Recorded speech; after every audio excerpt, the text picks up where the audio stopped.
දීර්ඝාෂ වේවා හැමෝටම. ලැබුවා වූ 2026 වර්ෂය සුබම සුබ නව වසරක් වෙන්න කියලා මම හැමෝටම ප්‍රාර්ථනා කරනවා. ඔබ තවමත් මාගේ YouTube channel එක subscribe කර නොමැති නම් එය subscribe කර මෙවැනි වටිනා වීඩියෝස් නිරන්තරයෙන් ලබා ගන්න ලෙසත් ඒ වගේම අද මෙම වීඩියෝවෙන් වෘෂභ ලග්න හිමියන්ට අදාළ විශේෂ කාරණා කිහිපයක්ම සාකච්ඡා කරන බැවින් ඒ පිළිබඳව විශේෂ අවධානයක් යොමු කර මෙම වීඩියෝ අවසානයේත් එක් රැඳී සිටින්න කියලත් මම වෘෂභ ලග්න හිමියන්ගෙන් විශේෂයෙන් ඉල්ලීමක් කරනවා. ඔබ දන්නවා 2025 වර්ෂයේ මාර්තු 29 වෙනිදා සෙනසුරු ග්‍රහයා මාරු වීමක් සිද්ධ වුණා. එම සෙනසුරු ග්‍රහ මාරුව විවිධ ලග්න හිමියන්ට විවිධ ආකාරයෙන් බලපෑම් කරනවා.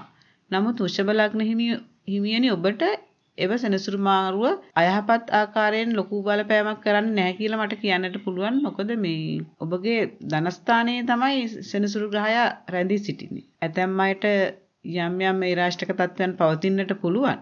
සමස්තයක් ලෙස ගත්තම වෘෂභ ලග්න හිමියන්ට එමැනි ඒ රාශික තත්ත්වයක් නැහැ කියලා තමයි කියන්නට පුළුවන්. ඔබ බලන්න ඔබගේ පුද්ගලික කේන්ද්‍රයේ 10 11 12 හෝ 4 වෙන්නේ 10 11 12 හෝ 4 වෙන්නේ සඳු ග්‍රහයා තැන්පත්ව ඉන්නවද කියලා. අන්න එහෙමයි ඉන්නවා නම් අන්න ඒ අයට ජන්ම ඒ රාශිකයේ හෝ චන්ද්‍ර අෂ්ටම ඒ රාශිකයේ පවතින්නට පුළුවන්. අන්න අයට කිසිදු ඒ රාශික තත්වයක් නැහැ කියලා තමයි මට කියන්නට පුළුවන්. විශේෂයෙන් අද අපි කතා කරන්න වෙනවා වෘෂභ ලග්න හිමියන්ගේ ව්‍යාපාරික කටයුතු, රැකියා කටයුතු, ගෘහ ජීවිතය, ආදායම් තත්ත්වය, අධ්‍යාපනය වැනි කාරණා. විශේෂයෙන් මේ වර්ෂයේ ග්‍රහයන් කිහිප දෙනෙකුගේ මාරු වීම වෘෂභ ලග්න හිමියන්ට කොහොමද බලපාන්නේ කියලා තමයි අද අපිට සාකච්ඡා කරන්න තියෙන්නේ.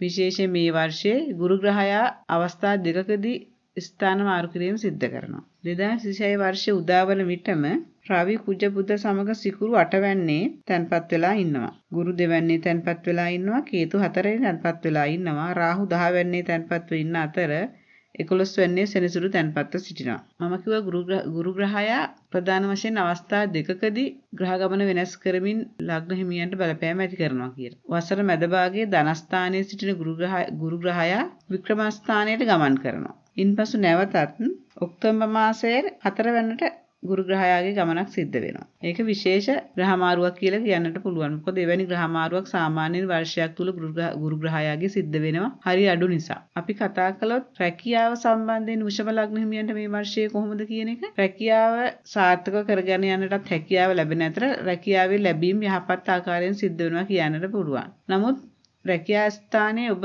යම් යම් ගැටලු ඇති කර ගැනීමේ හැකියාවකුත් පෙන්වන්න කරනවා. නැත්නම් ඇසුරු කරන අය ඔබ සමග එකට වැඩ කරන අය සමග ඔබ යම් යම් මතභේද මත ගැටුම් ඇති කරගෙන ඒ අයගේ හිත නොහොඳ නොකඩු වීම වලින් ඔබට අවාසියක් ඇති වෙන්නට පුළුවන්. ඒ නිසා නිරන්තරයෙන් ඔබ ඒ අය සමග සුහදශීලීව කටයුතු කරන්න කියලා කියන ඔබගේ ඔය දැඩි තීරණ, එහෙම නැත්නම් හිතුවක්කාරී තීරණ, නැත්නම් අන් අය නිරන්තරයෙන් පෙළීමේ තීරණ වලින් ඉවත් වෙලා අන් අය සමග සුහදව කටයුතු කරන්න. ඒ විට තමයි ඔබට යහපත් ආකාරයෙන් රැකියාව කරගෙන යාමට හැකියාවක් ලැබෙන්නේ. එහෙම නැති වුණොත් ඔබට අවාසි සහගත තත්ත්වයක් ඇති වෙන්නට පුළුවන්. නැත්නම් ඔබගේ හිත මිත්‍රාදීන් ඔබගෙන් ඈත් වෙන්නට පුළුවන්.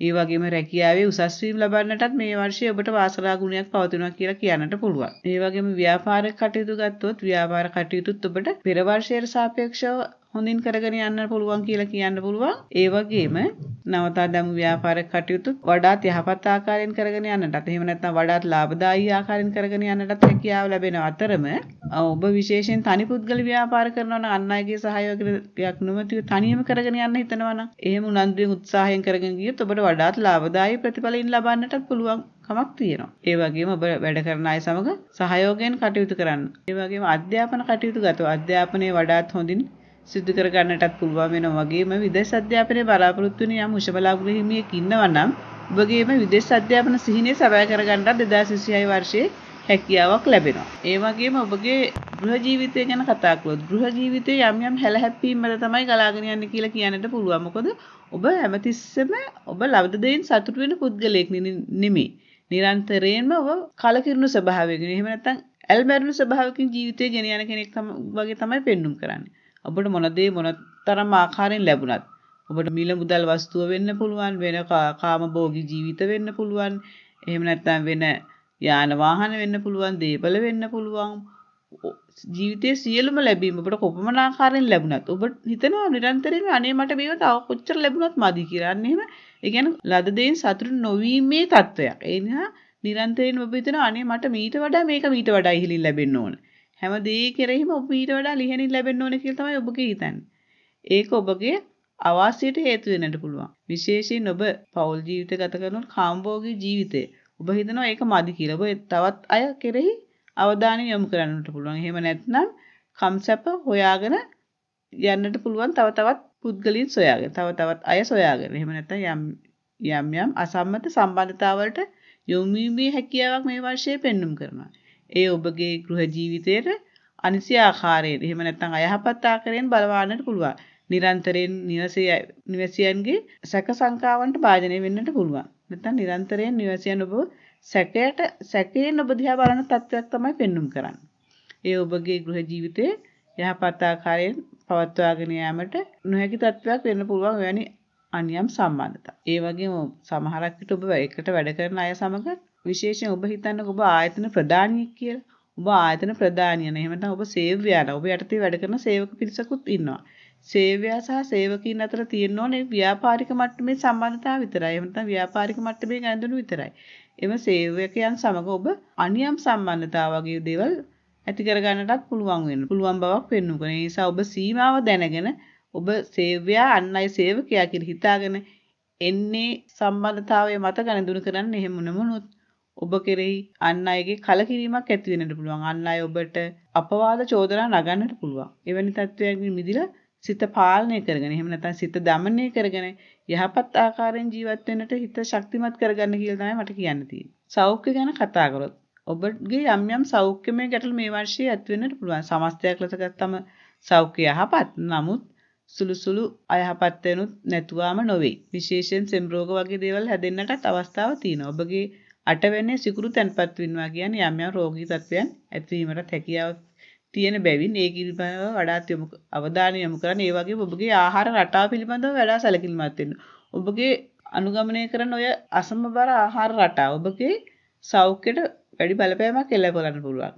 ඔබගේ දිය වැඩි යා තත්ත්වයන්, කොලෙස්ටරෝල් තත්ත්වයන්, එහෙම නැත්නම් වෙන රෝගාබාධ තත්ත්වයන් මතුවීමට එම ඔබගේ සෞඛ්‍ය රටාව හේතු වන්නට පුළුවන්.